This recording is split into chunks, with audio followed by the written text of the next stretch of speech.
right, you show right. We're not gonna have a discussion about that, because again, I'm not playing in my own face. But will I ever depend on that person for anything in life again? Absolutely not. These are dream moves. This is someone else, I'm not myself, no. Hi friends, it has been a good minute, it really has. And I don't have any real rhyme or reason other than, sometimes you gotta take a step back. You gotta do some of the other things that need to be done. I need to put some lotion on, but I've been washing dishes and all of that. So forgive me if y'all see dry hands. Dry lips, we're not finna do that. And I put my lip gloss back in there. Oh, I missed it. Because you know how you're in the kitchen and you're just talking or whatever, I would reach for it and it wasn't there, so I had to put that back. But what have I been up to? I've been hanging with my granddaughter. She came and spent some days with me. We cooked. She touched raw meat. It was fish. So she was patting the flour, the batter onto the fish. You know how you do the wet, the dry, all that. I don't do all that. I do dredge it through egg wash, and then I go through the batter, but she was patting that on. What else did we do? Oh, so we have vanilla cookies. I like cookies and cream. She likes vanilla. So I buy vanilla, and then we gotta, use a rolling pin to roll over the Oreo cookies. I was like, all right, grandbaby, you can, roll them over the cookies. Why I turn around and she's like, I actually watched her. I knew to watch her. But I turned around and she's looking at it and she holds it like this, and then she looks at me and I make sure I give her a blank look like, I'm gonna let you figure this out. I've already told you it's a rolling pin. But she gets to smashing and she said, this is gonna take me a while, Mimi. Yeah. Maybe if you turn it and roll it, you know what I'm saying? So she did that, and what else? Oh, she poured pancake batter. She had several little kitchen firsts. It was really precious, so that was fun. Oh, I went to Costco, speaking of her. I went to Costco, I got some other stuff, but I got these. Now, y'all know I love Dee Dee's, and I already cleaned up for her at Dee Dee's, but I thought these were cute too. And this is like $12. You get different little tops. Some of them have something. That's the only one that's plain, actually. Butterflies, y'all know I love butterflies. And then this purple one also has faded butterflies, little ruffle detail. I was like, oh, that's too cute. And then they've got these shorts. I would say they go with it, but you gotta buy the shorts separately. And I just like the way you can do some mixing and matching. So they did put in two purple, one being of a crisper material, one of a jersey-ish material. And so I like the idea of mix and matching and all of that. But yeah, these were $12 each at Costco. I thought those were cute. And I gave her those. Well, I haven't given them to her yet. They're gonna have to come back over and pick them up. Let me grab some scissors. Because as you can see, I also got myself some flowers. And since Costco flowers come 2 dozen per bag, y'all know what? I was about to cut my rubber bands, but I find that I like these rubber bands. Because sometimes I want to wear a pushed up sleeve look. And these rubber bands are big without smashing. Like they hold it in place without smashing my arm. So, we're not gonna cut that. We're just gonna set these to the side. Cause y'all know usually rubber bands come at about half the size. And my arms is a little meaty. They're a little bit too meaty for that. So I'm gonna save those rubber bands and do my little flowers. But anyway, other than that, been seeing mom doing the things that, we do. And that's really it, folks. Took a lot of rest, but I can legit say I have missed y'all. I've been putting out shorts, just to kind of keep in touch and hope y'all don't forget me. But yeah, I have been resting and familying and all of that. But anyway, tonight, I just so happened to have just finished a conversation with my girlfriend, and I was like, you know what? That's actually a good conversation to have, because there are some things I just don't understand. All I'm doing right now is taking off all the leaves. I just don't even want them. So I'm peeling the leaves and then I'll cut the stems. But we're just talking about friendships in general. And I find that women are in one of two groups. They either have really good friends or they just really don't have good friends. And I don't know what that is. I do know, and this is what I was telling her, because she and I are newer friends. And I say newer because we've only known each other maybe a decade-ish, which, I mean, for some people that would be a long friendship, but when you consider, 50 plus, you know, people who have had friends since they were like 8, 7 years old, since first grade, and you know, things like that. So when you look at it in that aspect, no, a decade-long friendship isn't very long. And I would not say that we are the closest. And if I had to lay fault with that, I would lay it honestly on me. I went through, and I've talked about this a little bit before, never in detail, and I'm not going to go into detail about it now either, but I went through a period where literally every year for multiple years, someone in my family or someone I love dearly died. And what that does, looking back on it, because, you know, back then I was like, you know, that's just crazy. Let me just, take a breather. What my breather really was it was me just kind of shutting people out. And so that's what it did for me. It just made me shut people out. And in hindsight, I can say it just felt like, dang, you gonna die too?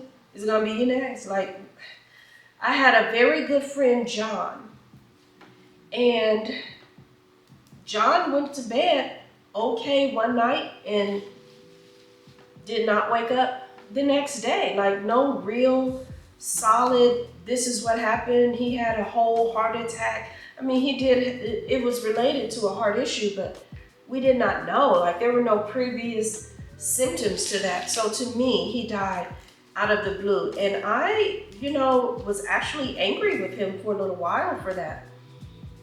Shortly thereafter, my actual family members proceeded to pass. I had an aunt pass a couple of months later. Years later, I would have another aunt. Well, years prior, I would have one aunt die, my favorite little aunt at that time. You have favorites in different ways. She was probably one of my favorites because of her realism. I'm calling it that nicely. In truth, she was an alcoholic, and she would just say whatever off the top of her head. And I remember as kids, we thought that was incredibly hilarious. Looking back, I can say, look girl, that wasn't healthy. But at the time, did I just drop a leaf? I sure did drop a leaf down in my shirt. Whatever. But at the time, it was just like, oh my gosh, she's so real. Yeah. And then I've got another favorite aunt. Let me not get into it. But anyway, so she passed away. Many years later, that's when everything just started. It was like a domino. My friend died. Boom. My father died. Boom. A couple of months later, my aunt died. Like literally every calendar year for like more than half a dozen years, someone I knew and cared about died. I even had a cousin die. He literally died the same way his mother did. It was the most insane thing. He was a baby, just a little arm baby. And my uncle had gone to work. This is how the story is told to me. But he's an arm baby. My uncle goes to work, meaning he's just a couple of months old. Uncle comes home and he just hears my cousin incessantly crying. And in the bed next to him was his mom. She had just simply laid down, whether it was an aneurysm or what, we really don't specifically know, but she simply died. Years and years later, he would die in the same way. Goes to bed, feeling perfectly fine and just does not wake up. Absolutely crazy. I love the color of these roses. I'm just peeling off a couple of petals I'm not too crazy about, as well as the stem. But yeah, when he died, I'm like, who dies at 40?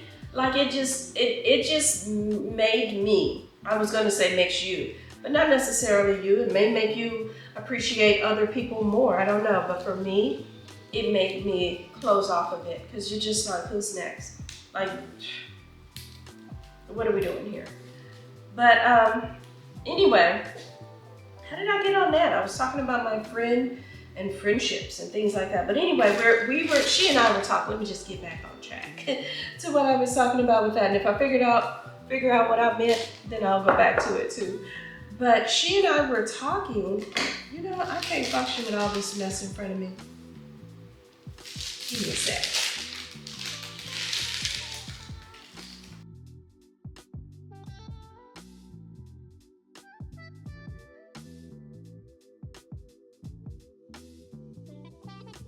Okay, so she and I were talking, and she was talking about her friendship and how, you know, she just has a hard time sustaining friendships with women in general. Yeah, I think that's a good height, and I'm gonna do that for all of them. And I was just saying, you know, sometimes friendships are complicated, but sometimes not so much. Like, I don't want to tell her business, but what she was describing was really, for me, a one and done. Now, hear me when I say this. I have been accused of being a little frigid. Can you believe it? I have. But people have accused me of being a little frigid. But it's been my experience, not when a person makes a mistake. Everybody makes mistakes, right? But when someone shows you their whole butt to kiss, and if you kiss it one time, they're gonna want you to keep kissing it. It ain't gonna be over, that's for sure. I think I'm gonna just try to divide these out color by color since I'm going size by size. So I've gotten pretty good at not needing people to tell, you ain't gotta tell me no 50, 11 times that you don't fool with me. You just don't. Like, I'm not talking about a mistake. I'm talking about a full-on, they bent over, drop trap, told you to kiss their butt kind of offense. And like, not even that, but even just kind of a dangerous one. Because I'm gonna share with you what I was telling her. So I'm talking to her, and I was just like, you know what? I've been in those positions, and all I have found is that when I try to give people the benefit of doubt, and here's a good example of what I mean. I had a friend in one circumstance. We're all out, we're having a good rah-rah time, laughing, joking, and I'm looking one direction. You know, it was karaoke, I'll never forget that. So I'm looking at people doing karaoke, blase skippy. My chair is facing the stage, and the rest of the table, well, I actually had to turn my chair around. So let's be clear, the table is actually behind me. If I was talking to my friends, I would have been turned like this, and the stage would have been behind me. So I turn my chair around and I'm facing it, and I hear someone singing. I get ready to tell my friend, "Oh, that boy can sing." You know, I'm getting ready to say something about one of the singers on the stage. I turn around and I look at her, and she's looking at me like, ugh. Like she just has a literal stank face. She doesn't catch it in time, because mind you, I just whip my head around to get ready to say something, and she straightens her face. So I'm like, what was that? Oh, she must be having a fill in the blank. I can't remember what the excuse was that I gave for that, but I wrote it off like, you know, it can't be that because she and I are friends. Girl, please. She would show me later, no, she and I were not actually friends. Another instance, oh my goodness. I remember having a friend who I was driving a stick. Mind you now, here's the thing. The craziest thing is my father was like, you're gonna know how to drive a stick. So he taught me how to drive a stick. I'm gonna give you a side story because you know how I do, I chase squirrels, baby. But anyway, he was like, you're gonna learn how to drive a stick. You're never gonna be out and you just can't do it. The only thing I still don't know how to drive is a motorcycle or ride a motorcycle, whatever the term is. But I understand it's very much like a stick. So people tell me, if you know how to drive a stick, you can pretty much do a motorcycle. Whole nother side note to the side note of the side story I'm telling. But anyway, my father tells me, you know, you're definitely gonna have to learn. For some reason, I'm dating a guy, and I don't know what instinct, it was instinct, that's what it was. Let me stop saying some reason. And then I'm gonna talk about instinct later if I remember. But I decided I'm not gonna tell this guy I actually know how to drive a stick. He had a stick. He's like, yeah, you know, you do a little something, you don't know about this, do you? And he's bragging, whatever. He's a guy I know pretty well. We've gone out on several dates. We're out on another one when he's telling me all this. Cool, no problem. So we get into an argument, and I want to say it was sexual. I want to say it was about me not. Yeah, that's what it was. We were pretty good friends, and he wanted to advance it to a level I just wasn't ready for. Nothing was wrong with the guy, but no, it's a no. And so he got mad. He was like, oh yeah. Well, you know, I ain't even gonna treat you like that. I ain't gonna, you know, I would say get out, and I'm not gonna give you a ride. I would say, but I ain't even gonna do you like that. You know, we had our time. So I tell you what, you get home best you can. But he must have got out that car, thought I was gonna stutter, stammer, and no. Started that car right on up, drove myself home, and left him there. Yes, I did. That was a fun tale for me. Good lesson. So that taught me what? Keep your cards close to your vest. So anyway, getting back to what I'm talking about. What was that talking to me? So I'm aware of how to drive a stick. I have not owned a stick. I have not driven them much. And I will say this, you learn it, but you can get rusty. So I had gotten a little bit rusty. My girlfriend gets a stick, but she wants me to drive it. She asked me, do you know how to drive a stick? I said, yes, I do. I know how to drive a stick. Why does she want me to drive this stick? Because she wants to sit in the back seat and argue with this guy that she had caught cheating. So she drove us to the club. Unbeknownst to me, it was really a go catch him mission. So we go on this go catch him mission. Sure enough, she catches him. He had actually gone to a club with a whole nother woman. And so now he's caught, and she's like, you're gonna ride in the car with me. You're gonna explain this to me. You're not riding with her, blah, blah, blah, blah, which leads to Kymberly being in the front seat driving the car. So now I'm in the front seat, and I'm having a little bit of struggle with driving it, because I gotta remember, and it was one gear that was opposite the way I learned it. I want to say it was the reverse gear. We're at the club and I need to get out of the spot. And I want to say I was used to reverse being in the upper right corner, but maybe this one was in the upper left or vice versa. I haven't driven a stick in well over a decade at this point now, so I still don't remember. But anyway, I had a hard time finding it and putting it in reverse. And she mumbled something like, man, we can't do nothing. Like, It was something on that negative aspect. And I was like, wait, what? You were supposed to be fussing at him, not we here. And so that was like the second excuse that I'd given this person. Mind you, I have not understood and developed the understanding that when someone shows you the first time, you believe it. I've already turned, I've seen her, she says the stick remark, I still let that slide and glide. Fast forward some years, she and I have been friends for years and years go by. Now we're both mothers. And it was a point where I had a single period in my life. I won't say my man was locked up.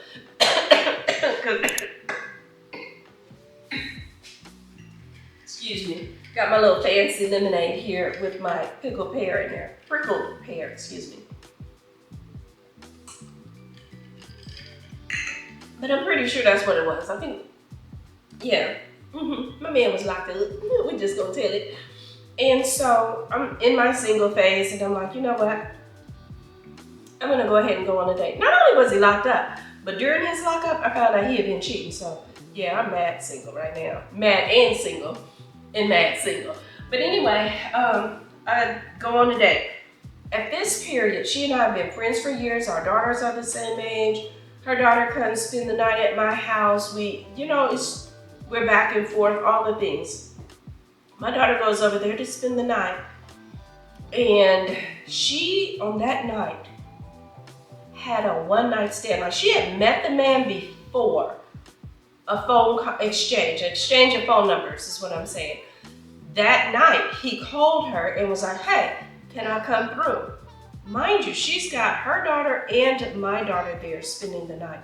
I don't know this because I'm out on my day. I go the following morning to pick up my daughter, and she was like, girl, you remember that one dude I met? Yeah, we did this, we did, he came through, whoop de whoop. And at this point, my face is just frozen because I'm thinking, surely, surely I've got the day wrong. Like this ain't just happened last night, because last night you was babysitting. Ain't no way you had, do your one night stand, do what you want, you grown, right? But ain't no way you had this one night stand with our girls in the house, our grown children. Like you gotta be hecka protective with kids. Double that with girl children. Hecka protective now, because there are some who like boys as well. Hecka protective. But even more so with girl children. Call me sexist, call me all the things, I don't know. But here's the truth, unless they're just not admitting it. I have literally been in a car with 4 other women, making it a total of 5 women in the car.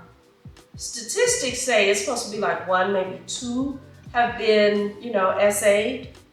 How about we were 5 for 5? We were just having conversation that all 5 of us, to some degree, had either been molested, SA'd, or full-on raped. You know what I mean? Like, I'm sorry, what? I have not been in a setting with that many boys and men. And again, they're as bad as it is for girls, because a lot of us don't want to come forward. We just don't, because people don't believe us. I ain't gonna get into no celebrity cases, but if I was, I'm gonna just say the public doesn't want to believe. And then even if the person is found not guilty or guilty, people are quick to say, but what about? But how about? But did she? But was it just for the money? Was it? So yeah, both parties don't come forward. I'm fully aware of that. But still, based on my experience, based on my education, based on my career, I would say it still happens much more to girls. Like, that's just what it is. So you gotta be careful with all children. Girl children, amp it up just a little bit. I'm gonna stand 10 toes on that. So to find out that, and let me back it up even further. I'll even talk about myself again personally. That being the case for me, and no, it didn't come from a point of trauma. It literally just came from a point of, this is how I am as a mother. As a young mother, I had my daughter. I was still going back and forth to school, didn't see my parents on a daily basis, probably more so every 10-ish days, I would say every couple of weeks I would see my parents, because I'm finishing up school, getting higher degrees. I changed my major. So once I learned that I was pregnant, I got pregnant during my college years. Once I learned that I was pregnant, I changed my major, which was originally a broadcast journalist major. I changed it to education. So now I've got to do more schooling. And you're supposed to get an average of like 12 hours. I'm getting 18 hours. So I'm really on my grind to make up for the time that I spent doing broadcast journalism, getting those credits over to education.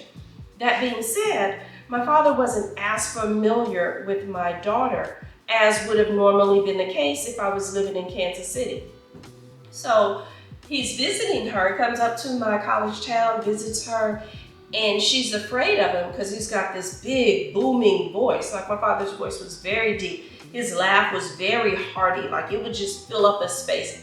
Right now, I'm in here with high ceilings, wouldn't even matter. My father's laugh was just that kind of loud laugh. He was not the guy that you would look around and you'd be like, is he here? Is he? No, you knew he was there all the time. So he has that kind of presence.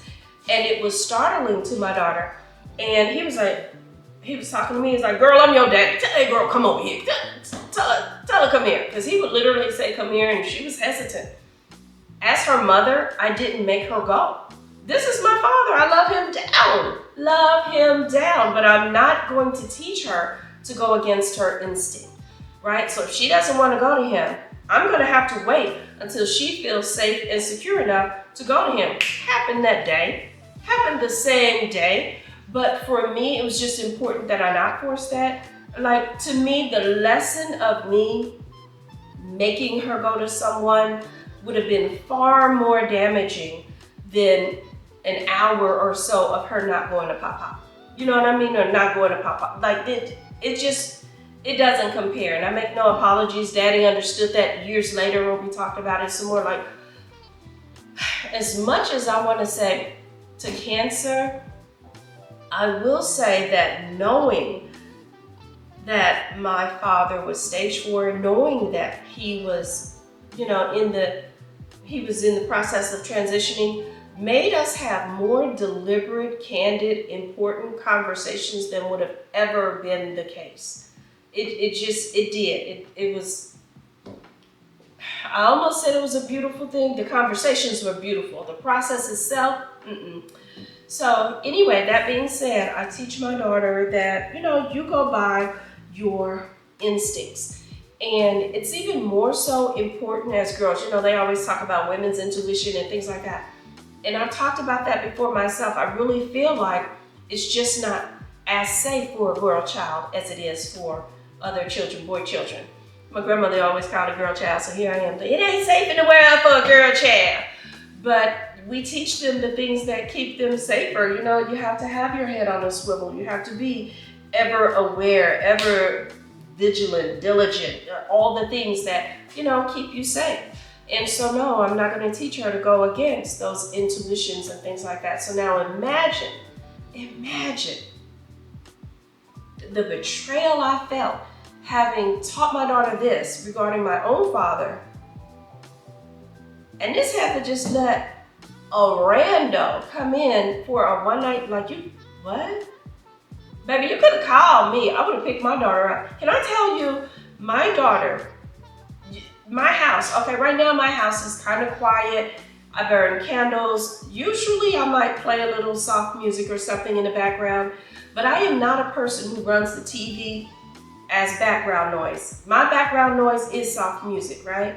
And I don't listen to a whole lot of beat the this, and you know, do I like a little hip hop? I do indeed.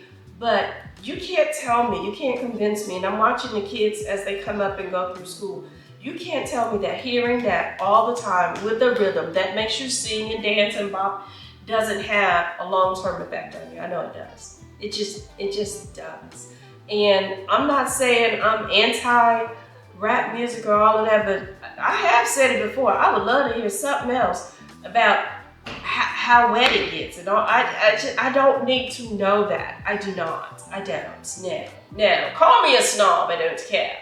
Things like that, they have a place in the time, but it ain't all the time in every place. Like, it's just highly disturbing to walk down the halls and hear some of the things that the kids are singing. But when I ask you what does CH sound like, and you in third doggone grade, and you still can't tell me CH sounds like ch, but you can. I digress. I wasn't even talking about that. I wasn't. What was I saying? Oh, so imagine how upset I was. Here I am. I have taught my daughter to go with her instincts and things like that, and you got this whole dude in the house. Y'all, as she was telling me the story, and I'm sitting there with a straight face, I'm listening, I'm like, oh my gosh, I'm ready to choke the dog's snot out of her. But I'm not gonna do it. I'm gonna let her finish this conversation. Because when this conversation is finished, she and I are finished. And when I tell you I was done with that friendship, I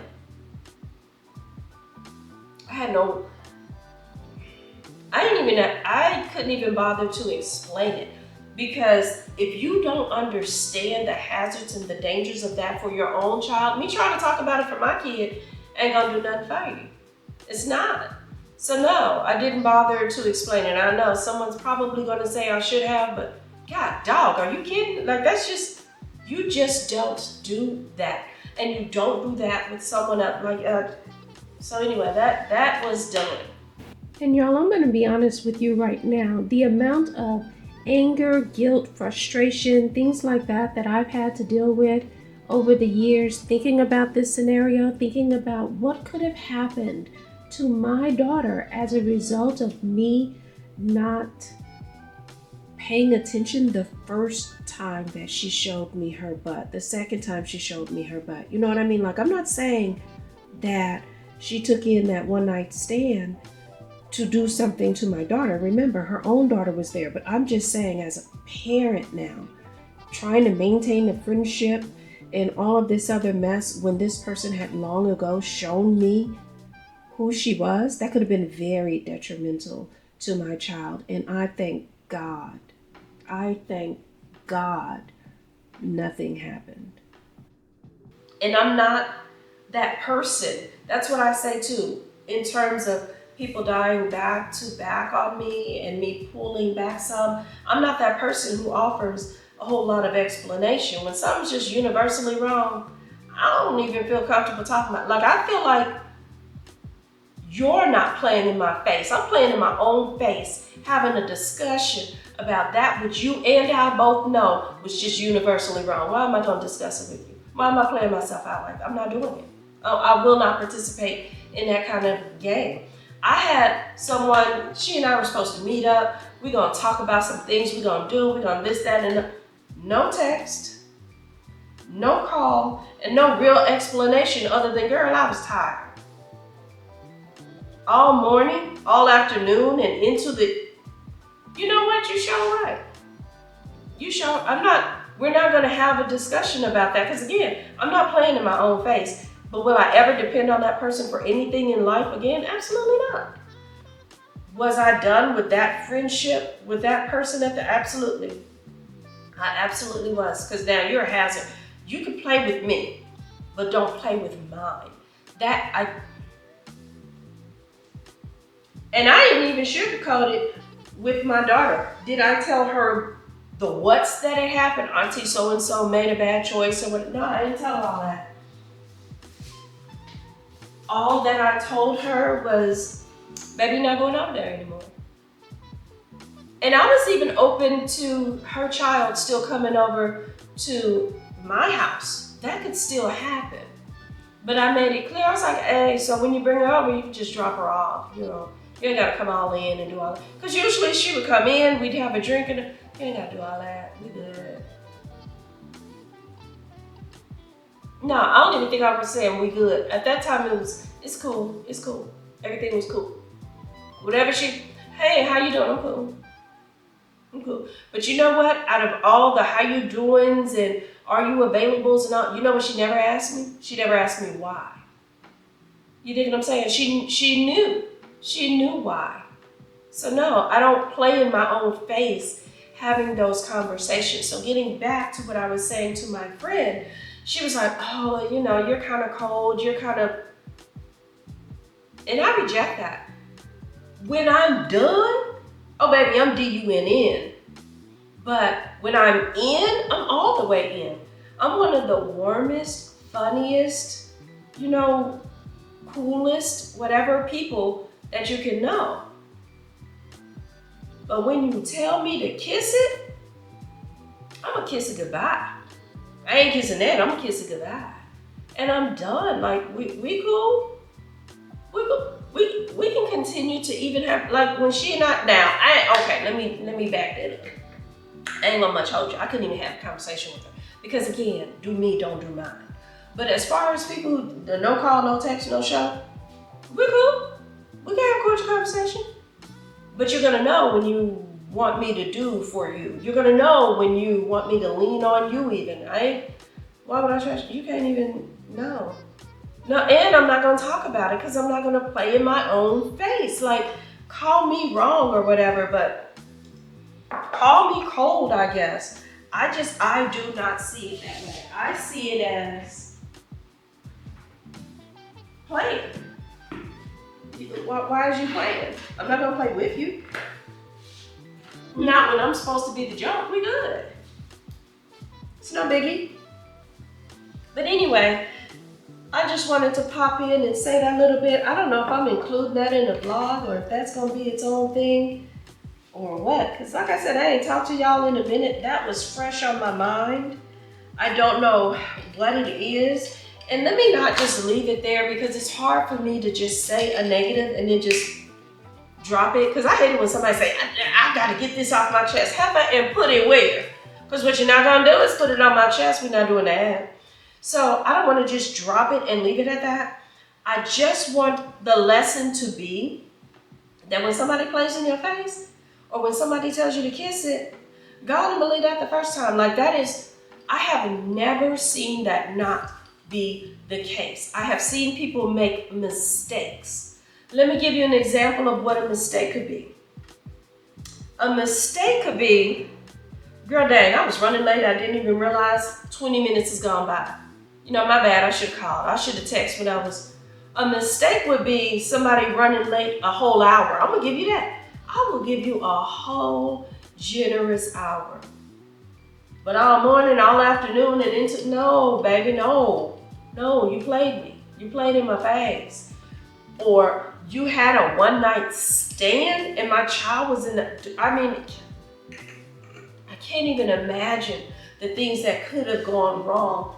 Literally, y'all excuse me, I'm putting trash in a bag over there because I've already gathered all my trash to send to the trash collectors. But anyway, I'm trying to make sure my pajamas stay down. Usually in the house, I'll be wearing booty shorts, whatever. That's just my thing. Right now, I'm wearing pajamas and they're kind of shortish because I probably gained a pound or 10. And we still doing what we do. But anyway, yeah, I just believe it the first time. Like it comes in so many forms and so many, y'all. I'm so tempted to talk about specifically what she said, but it's a matter of, okay, I'll say this much. She was saying I was cold because I had told her, and I see it on this person. There's something off about that vibe. We're trying to make excuses. We're trying to get along. Y'all know I just went on a girls trip and I'm talking about y'all make new friends, do this and that. Not friends who do stuff like that. Not friends who play in your face. Those are friends. As my mama or my grandmama used to say, girl, get over here to make your friends. Get over here to make your friends. Like when you feel it, that's not it. Don't be so, I don't want to use the word desperate. Don't be so forgiving. Does that sound better? Is that a little more palatable? Don't be so overlooking. We're gonna make that up. That you allow things to pile up. Because that's when, to me, you get all stressed out. That's when, to me, you're on the phone with your friend and they talking you down 2.5, 3 out. Like, that's a lot. You deserve better. So give yourself better. Give yourself the things that make you happy. Make your house one that is cozy, that feels good. Getting back to my daughter, like I said, usually there's soft music. I don't have the TV and the radio and the this. She would literally go over to her cousin's. Supposedly I'm going out. So I'm like, oh, okay, you're gonna spend the night, we'll see. Because one thing my daughter ain't never had to do was stay somewhere where she didn't want to stay. I'm never so busy, never have tickets that, can't be refunded, sold, or just plain old wasted that I'm not gonna pick her up. So I literally knew that house was a different house than our house. It was a lot louder, a lot more going on, whether it was arguing, TV. One person want to watch one thing on the TV, another person want to watch something else on the TV, somebody else over here listening to music, everything's cranked up on TV. Like it was a lot. Even as I was in the house, I would feel kind of nervous. You know how you don't know which way to look, what's going on. So it was a lot. She goes over there, she's gonna spend the night, and she would call me. Mommy, can you come pick me up? Absolutely. I was already just around the corner anyway. I was waiting on you to realize this wasn't the environment that you wanted. And so for me, hopefully those lessons, be it the one with my father, be it the, hey, now that she's older, I have told her why that friendship with that certain friend didn't last. It was because it was nothing about you girls. It was something about the aunties. These aunties couldn't get it together. And I literally have told her this story because now she's a mother. And I'm so proud of her that she has that same philosophy. Her daughter ain't got to stay nowhere she doesn't want to stay. I don't care if it's a relative, whatever, she's going to go pick her up. She can call me, I'm going to go pick her up. You know what I mean? Those things are important. So trust your instincts. Teach your kids to trust their instincts. Go with what feels right. Cultivate a surrounding that feels right. I got my candle here now, and I'm gonna tell you, So for the longest, this candle has been doing very good. Now this is pretty much just a night light, I'm gonna call it. But I will say too, this thing burns 24/7 and it's been going for months. I think I changed the bulb in February. So we've got March, April, May, June, and now we're into July. It literally burns 24/7 as my nightlight because I like to see in my house. And if I turn off all the lights, that gives off a really good glow. But the candle itself does not give the scent that it used to give, and it hasn't melted very far. So for that reason, I'm burning this candle. I also enjoy roses. I broke them up into two groups because one is going to stay right here on my island. I enjoy it there. The other one's going into my bedroom. I like just turning and smelling. And so there's no way, I say all of that to say, there's no way I'm cultivating a home that I enjoy and I'm going to let something come in and disturb that peace, or I'm going to allow myself to be in a position where my peace is disturbed. And so I'm talking to my friend and who has recently gone through a divorce, and so she's depending on friendships and things like that. And I was like, but bad ones? I mean, if you're gonna depend on a bad friendship, girl, you might as well stay in a bad marriage. They say no different. You know what I mean? So it was a hard conversation to have, and I did listen. Unlike this, like I'm talking more than I'm listening because duh, I can't hear y'all talking bad. I can imagine what some of y'all gonna say. Be careful. But yeah, it was a lot of listening, but also some explaining. Like, and that being said, it made me want to have the conversation with y'all as well. I don't want to keep going over it and saying the same old thing. I'm getting ready to finish my little drink here, put my flowers next to my bed, brush my teeth, and call it a night. But I did just want to share that with you. You know, just to me, being a friend to yourself first means you ain't letting other people play in your face, and you sure ain't gonna volunteer to do it for them. You're not doing that. Friendships are important. But make sure they are good friendships. Make sure your friends are good to you. And you gotta be a good friend. Like, seriously, did I feel like having that long conversation about something I'd already seen coming? Not really. Will I have it again? No, not nearly for as long. That's a part of protecting my own peace. For now though, she gets to say it, she gets to get it out and all the things. But if I see that conversation happening again, particularly about this person, or if it's the same lesson, I'm gonna say, now remember, friend, we kind of talked about this before. Remember, friend, you learned from this already. Remember, friend, like I'm gonna give her those gentle reminders, but by no means am I gonna have that long conversation. So that's a part of me being a friend to myself. Y'all know I'm in my caregiving era, we're gonna call it that. It's just a lot going on with me, but it's still important that I'm there for friends. It's still important that I cultivate those friendships and things like that. But it's still important that I'm a friend to me also. I hope all of this makes sense. I'll find out in editing. But I couldn't just dump it on y'all and just leave it at that. It's important to me that you take care of yourself. Cultivate your friendships. But start with the friendship with yourself too. You gotta be a friend to have a friend, right? Be a friend to yourself first.